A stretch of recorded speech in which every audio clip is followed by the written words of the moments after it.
माटिक सामा गढ़ली बहिनो खेला चलली, माटिक सामा गढ़ली बहिनो खेला चलली हो भैया जी बाहो हो जुग जुग जी बाहो माटिक सामा गढ़ली। मिथिलाक सामा पावनि खूब रमणीय होइत अछि। ई कार्तिक शुक्ल द्वितीया से शुरू भऽ कऽ पूर्णिमाक राति तक चलैत अछि। ई खास कऽ मिथिलाक महिला समाज के पावनि अछि जे स्कंद पुराण में सेहो उल्लेख अछि।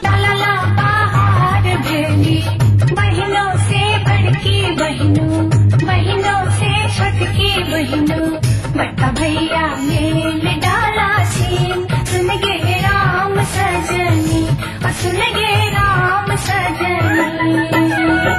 मचिया बैसल आहा बाबा यो बरईता से, बाबा यो बरईता से आहा के बेटा ले डाला सीन, सुन गे राम सजनी और सुन गे राम सजनी। उक्त पुराण में वर्णित सामा के कथा के संक्षिप्त वर्णन एना अछि। सामा नामक द्वारिकाधीश श्री कृष्ण के एकटा बेटी रहन, जिनकर माता के नाम जाम्बवती रहन आ भाई के नाम सांबा तथा हुनक पति के नाम चक्रबाक रहन। चूरक नामक एकटा शूद्र सामा पर वृंदावन में ऋषि सब के संग रमन करक अनुचित आरोप श्री कृष्ण के समक्ष लगलक, जाहि से श्री कृष्ण क्रोधित भ कऽ सामा के पंक्षी बनक श्राप द देलनि आ एहि के बाद सामा पंक्षी बनि कऽ वृंदावन में उड़ऽ लागल। ओकर प्रेम में अनुरक्त ओकर पति चक्रबाक स्वेच्छा से पंक्षी के रूप धारण कऽ ओकरा संगे घूरऽ लागल। श्राप के कारण ओहि ऋषि सब के सेहो पंक्षी के रूप धारण करऽ पड़ल। सामा के भाई सांब जे एहि अवसर पर कहीं गेला के कारणे अनुपस्थित रहैत आ घुरि कऽ अयला के बाद ई समाचार सुनते बहिन के बिछो से दुखी भ गेलै, मुदा श्री कृष्णक श्राप तऽ व्यर्थ होय वाला रहैक नहि। ताहि दुआरे ओ कठोर तपस्या कऽ अपन पिता श्री कृष्ण के फेर से खुशी करें आ हुनक वरदान के प्रभाव से ई पंक्षी सब फेर से अपन दिव्य शरीर के धारण कऽ अपन धाम के प्राप्त केलक। यह अवसर के नित्य के आगा देल जाय वाला वरदान के रूप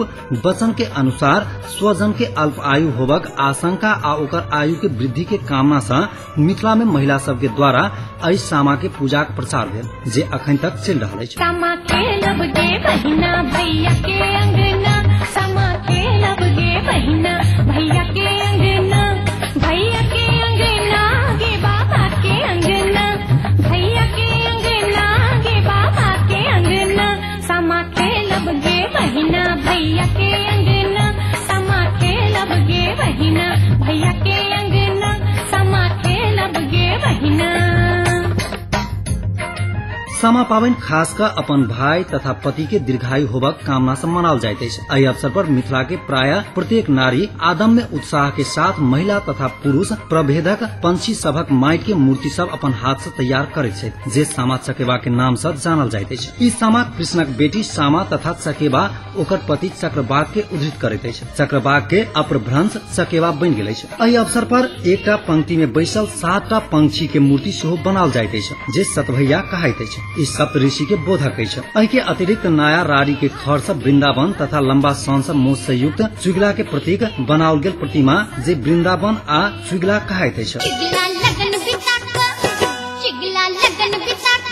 लहि ससुरारी में पाकल पाकल दाढ़ी में ना, चिगला लगन बिता लहि ससुरारी में पाकल पाकल दाढ़ी में ना, चिगला लगन।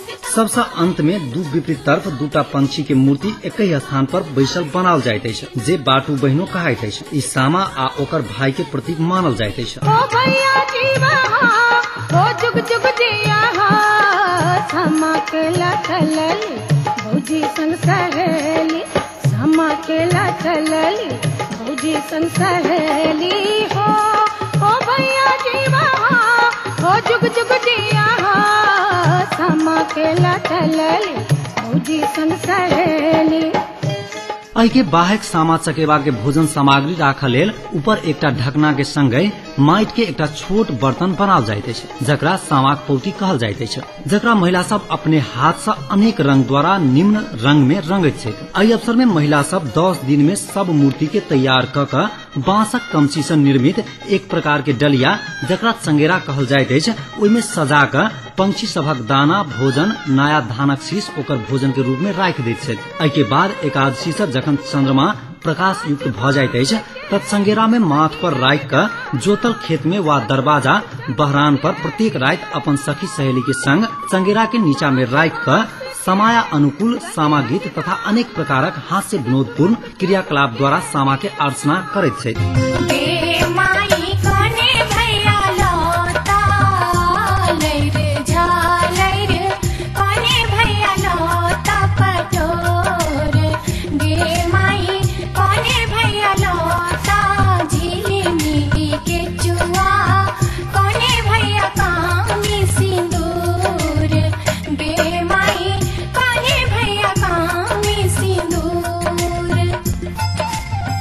मिथिलाक एहि सामा खेल में किछु धार्मिक तात्पर्य सेहो नुकायल अछि। ओ ई अछि जे जहिना मिथिलानी महिला सब ई सामा खेलक लेल जतेक मेहनत सँ मूर्ति के अपन हाथ सँ निर्माण तथा रंग रोगन क क खेल के अंत में अपने आपन भाई के हाथ सँ तोड़ि दैत छथि आ दोसर साल पुनः ओहि के निर्माण करैत छथि, तहिना भगवान अपन मनोरंजन के लेल अपन हाथ से सुंदर चीज के निर्माण करैत छथि आ अपना इच्छा अनुसार नष्ट क दैत छथि। ई विभिन्न कारण से सामा पर्व मिथिला में प्राचीन काले से मनाओल जाइत आबि रहल अछि। एहि बात से इहो पुष्टि होइत अछि जे पौराणिक युग से मूर्ति के चित्रण करक कला एतुका महिला के संग चलैत आबि रहल अछि, जे अखनो लोक चित्रकला के रूप में परिचित अछि। जानकी FM के लेल जय।